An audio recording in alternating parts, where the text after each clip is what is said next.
Welcome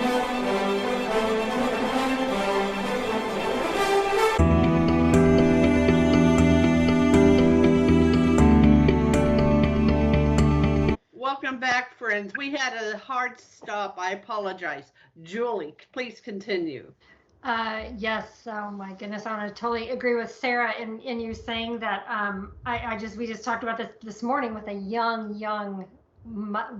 young wife coming to getting ready to be a mother, trying. They're working on getting pregnant, and you should have seen her face when I explained my life and what I bought into.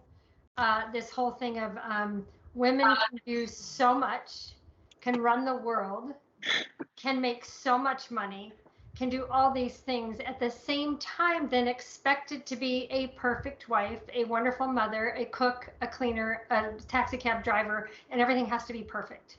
And I remember, in a sense, usurping my husband's role as leader, as husband. Um, and I remember and I told her, I said, when we as women latch on, we don't let go because we white knuckle it. Because then if somebody's not going to come and take over and do it better than me, then forget it. I'm going to just do it because I'm going to do it best. And so then what happens is that it becomes in my understanding and my own experience is it becomes in a competition. Then women can do more and better, and I can do this better than you. And then we become this competition in our marriage instead of a companion, instead of another lifting, building, walking with, encouraging, all those things. And we continue every single time. We have to say that there is a battle going on. There is a war, but you're not supposed to be against each other. You're Right. not supposed to be against each other. You're supposed to be so tightly woven together as God brought you together. Right. That you are there to fight against the world, because let me tell you, it is going on, raging battle. And we always explain to them, it's like this whole understanding that you're saying, and even those songs, and even I'm a woman, hear me roar, see me stand and door, whatever those songs were that we were just, woohoo, Right. this is amazing. And yet didn't Mhm. understand the devaluing of women, which in turn Yes. emasculated the men. And if we Right. don't look past our own neighborhood, our own schools, our own church, even to see that was Satan's ploy, and hate to say it, but he's done a hell of a job Yes. destroying the very fabric. Because I remember even thinking we were having problems in our marriage, and our son was in 4th grade. And the teacher had called us in to the school to ask us about what was going on. We needed to work with him and do these things and take care of this. Are there any problems at home? And I was like, oh, how dare this woman, this teacher, question me if there's any problems at home? It's your problem. I didn't say this, but I'm thinking it. You're the teacher. You're the problem. You're the one. And don't we have that today in our culture, thinking it's everybody else's problem? I don't have to be responsible for my vocation, my job, my corner of the world. And yet then we point fingers and blame everybody else. I want to go back to this day. I wish I could find that teacher and apologize to the nth degree to tell her, Yeah. You were so right and I am so wrong, because there were problems. I was half of that problem. Greg would say he's the other half of that problem. We together were 100% of the problem for our son, because he was distracted because of us not doing what we were supposed to be doing. And these children today, I always take people through an exercise, if you will, and tell them that at the age of 2 or 3 or even smaller than that, there was a backpack placed on you by the evil one through your parents, through their actions or inactions, and you've been carrying these boulders up a mountain for your whole life, and it was never meant, God never meant for you to carry those boulders. Right. And they literally feel themselves going, wow, because when we negate our duty and responsibility, it's like the military not being on post, not being where they're supposed to be in the war to protect us, to provide us. Well, that's what we do every single day to our children when we're not standing in the role that God created us to stand in. And yet we think we're going to take over the world because we're going to take over our husband's position and everybody else is in the world. and then we're tired and can't figure out how the enemy has gotten in the back door or come in through the weak spots or whatever. And it's all because we've gotten so weak or have laid down really our duty and responsibilities for and expect our children to carry them. It's amazing. Yeah, it's interesting what you were saying before, because I was just having a conversation with a friend of mine recently, and she made this interesting point about another friend of hers, because we were sort of talking, as you know, we're getting to be on the outer edge, shall we say, of the immediacy of motherhood, right? My youngest is 10 and or soon to be 10, and her youngest is about 8, and we were just talking about, you know, what is there that comes next. And a friend of hers said, you know, that she was never going to get a job, because what she had found was that all of her friends who at that age started working were divorced within 5 years, when the wife went out and left the home. And like before, what you had said, I thought is exactly what it was. It becomes a competition. You're no longer working united.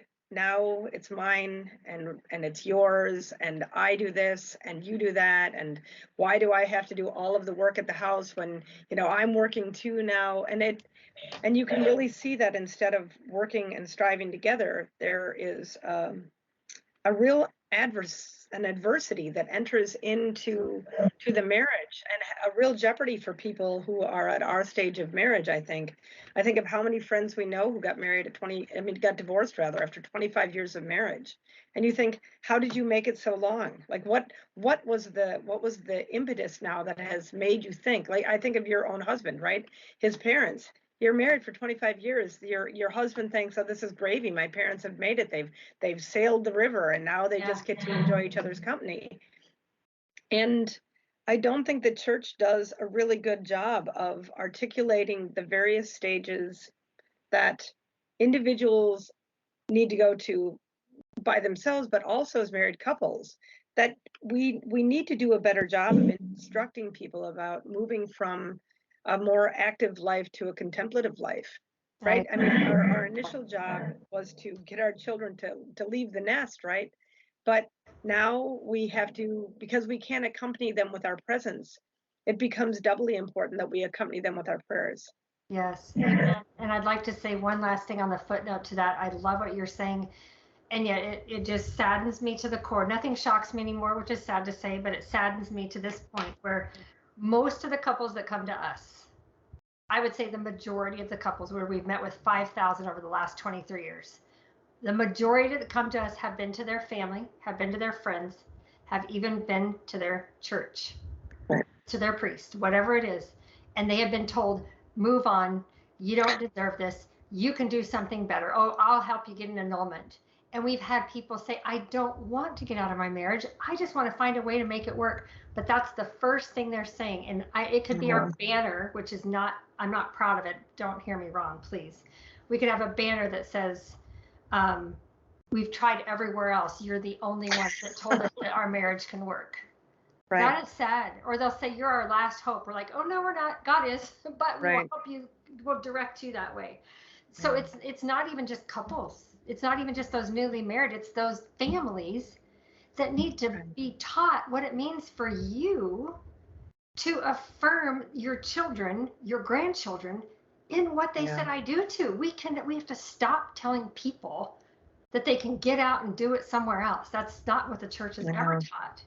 And yet that's what almost all young people believe is the case, because that's what they've been shown or taught by somebody that's they should not have been told or shown by at all. Yeah, it's so true.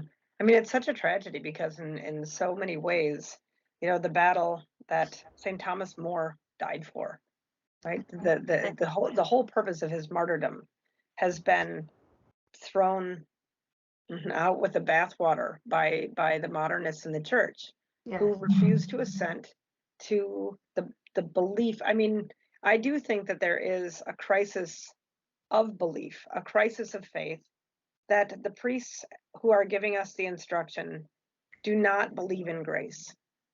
Yes, I agree with that. And so consequently, because there's a failure of belief in grace, there's no real belief in the efficacy of a sacrament. That that more or less it's just a window dressing, that all that you're doing is standing before something so that you can wear the dress and you can take the pictures. I went to a wedding the other day, and I was both impressed by the priest and a little annoyed by him, because, you know, he had sort of a kind of a bro type attitude toward the whole thing. But in the homily, he did tell this young married couple specifically that this was not just window dressing, that something of a very concrete and real nature was taking place that day, that when they said the vows, that it was not just words that were being uttered, but that the words themselves were efficacious, and that they were going to bring about something profound in their lives. And I think that we must somehow return to a more profound awareness that grace is not fairy dust, right? It's not, or it's not, you know, I mean, it is real, it's tangible. Our Lord longs to intervene in our marriages. He longs to give grace, and that grace truly is something palpable and tangible that can redirect the hearts that have gone astray back to one another. That there is authentic hope there. Yeah. Hold that thought. My friends, to the next episode, Fides et Ratio.